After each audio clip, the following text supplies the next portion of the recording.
So rounding and estimating are two skills that go hand in hand, but you cannot estimate until you know how to round.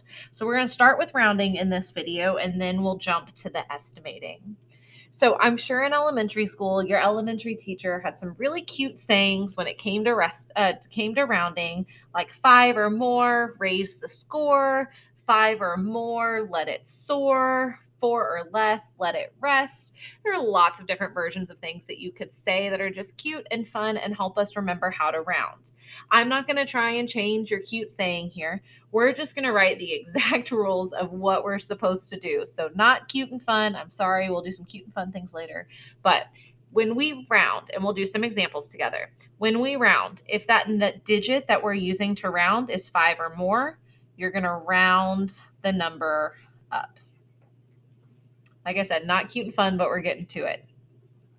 And then if it's 4 or less, I really like the saying that says let it rest instead of saying round down, because I feel like when we say round down, it means that we need to change the number to down below it.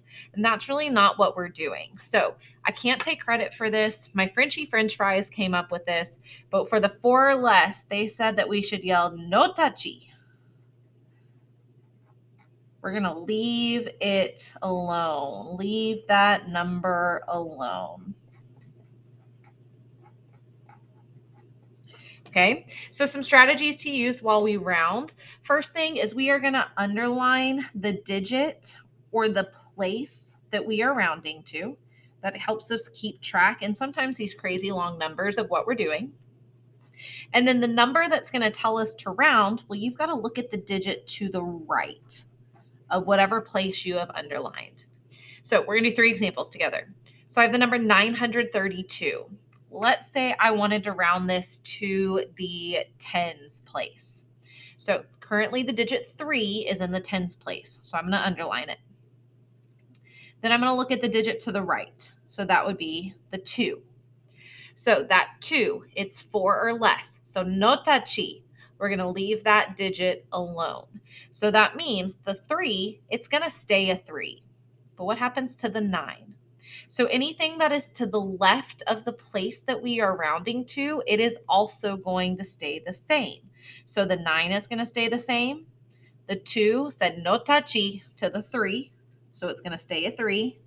But then anything after the place that we are rounding to, if it is a whole number, so no decimals, if it is a whole number, anything to the right becomes a 0.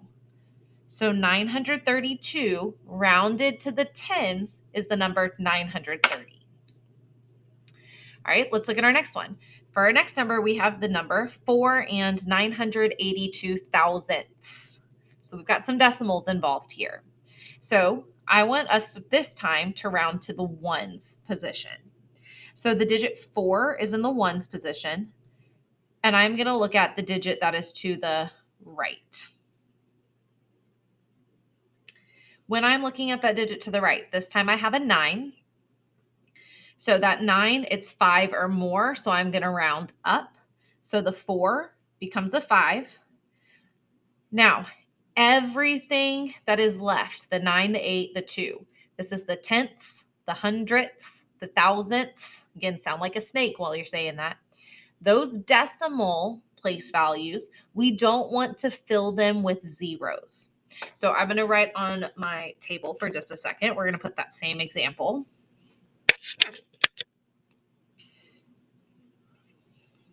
Okay, so here's what we've currently rounded it to. So right now it's rounded to the number 5. That would be the rounding up in the ones position. If I were to put zeros after it, that's the same number as if I didn't have the zeros. That's what we call unnecessary zeros. If they're there, it doesn't change the number. But since they're unnecessary, we don't need them. So we don't want to put them there. But if we look at the first problem we did with that 930, that 0 on the end, if I got rid of it, that would completely change my number. The number is now 93. And I don't know about you, but I would rather have $930 over $93. So this zero right here, because it's part of that whole number, it is a necessary zero. We have to have it to have our problem make sense. But all of those zeros in a decimal, unnecessary, nope, we don't want them. So it's simply the number 5. That's our final answer. For our next one, we have the number 5,632 and 1900s. We're going to round it to the hundreds position. So currently the digit 6 is in the hundreds position. The digit to the right is the number 3. So again, the 5, since it's to the left of the place that we're rounding to, we know it's going to stay the same. Now let's figure out what's going to happen to the 6. The digit to the right is a 3. So that's 4 or less, no touchy. Leave the 6 alone. So it's going to remain a 6. The 3 and the 2, those have to become zeros.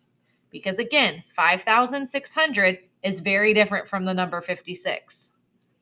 But I'm not going to change the 1 and the 9 to zeros because after the decimal, those become unnecessary zeros. I don't need it there. So our number is 5,600.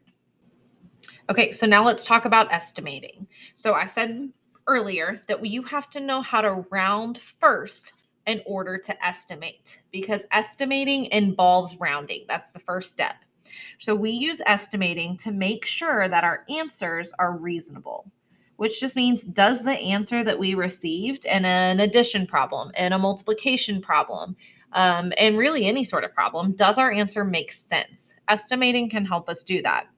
The other thing that estimating can help us do with that reasonable part is it helps determine if we've put a decimal, if our number involves a decimal, is that decimal in the correct place? So when we estimate, okay, we have some things called benchmark numbers that we're going to use to estimate. And there are, in fact, 3 benchmark numbers. I'm going to draw just a quick little number line. Our 3 benchmark numbers are 0, 1/2, or 5/10, and the number 1.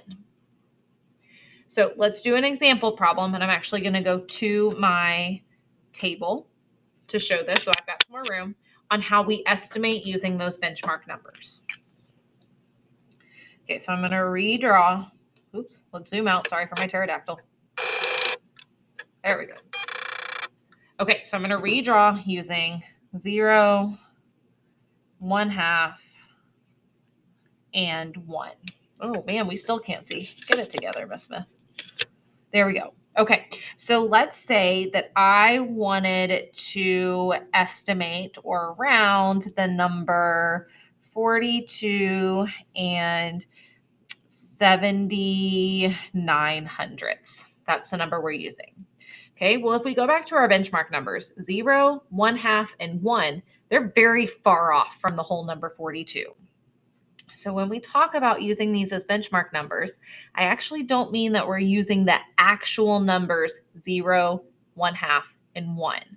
We have to use these numbers and adjust for whatever number we are trying to estimate or round to.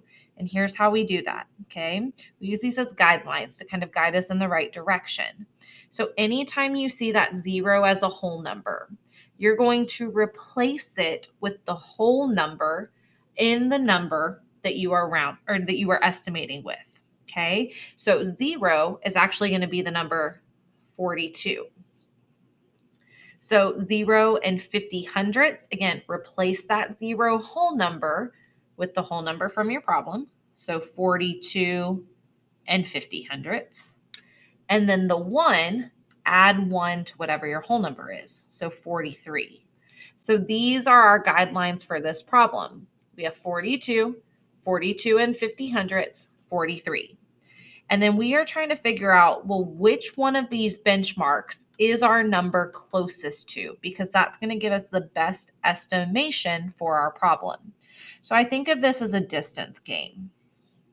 And I think about if I was standing at the number 42 and I had to walk all the way to the number 42 and 79/100, how many steps would I have to take to get from point A to point B?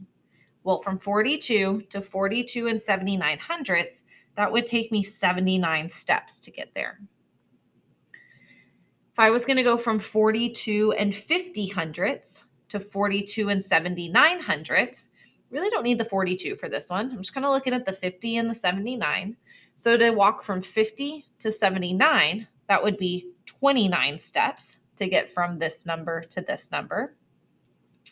And then from 42 and 79 hundredths to 43, we can kind of treat this as if it was 43, and then after it's kind of like the number 100. Right? Because that decimal right there, that's what's helping me figure out how to get from point A to point B. So really, it's like if I was standing at the number 79, how many steps would it take me to get to 100? It would take me 21 steps to get from 79 to 100. So after I know all of my distances, remember, this one that it is closest to is going to be the best estimation, the best number for us to estimate it to. So the closest one here is actually from 42 and 79 hundredths to 43. So if I was going to estimate, I would say that it is about 43. It's the closest. That's going to give me the best estimation. Now, 42 and 50 hundredths, it's not far off. 29 and 21, they're not that far off. This would still give me a pretty good estimation, but the one that's closest, that's going to give me the best estimation. Another example. I'll leave my original benchmarks there. Okay, let's say this time it's the number, let's do 7 and 43 hundredths. Okay, so again, I'm going to take that 0 and I'm going to replace it with whatever whole number I have. So 0 is going to become 7. 0 and 50 hundredths becomes 7 and 50 hundredths. And then I'm going to add 1 to my whole number. So this becomes 8. Then again, it's just a distance game.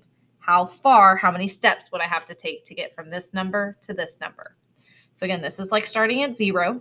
So to go from 0 to 43, that's going to be 43 steps. To get from 43 to 50, that's going to take me 7 steps. And to get from 43 to, again, that's kind of like the number 100 there. So to go from 43 to 100, that's going to be 57 steps. So the one that it is closest to is your best estimation. And this time we have a clear overall winner. The shortest one, and by short, it's by a lot. So the best estimation would be 7.5 or 7 and 50 hundredths.